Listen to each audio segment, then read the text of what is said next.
Let's take a moment to dig a little bit deeper into the concept of retrospective analysis. So whenever we have files come in, of course, we look at the known hash, we try to do our fuzzy logic, we apply the machine learning, and you know what? We missed it. Unfortunately, we just didn't see anything suspicious because it was unknown. We elected to upload it to the cloud. It went ahead and got processed by ThreatGrid, and hours later, we learned that unfortunately, that piece of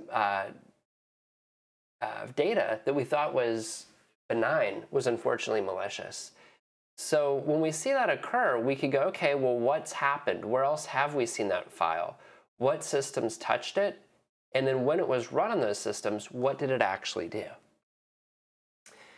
So what we see here is kind of the timeline that occurs from patient 0, that's the first person that's infected. And as time went on, we saw more and more people getting this file. But because there was a previous verdict that thought the file was good, this was allowed to happen. Now look at where we're at.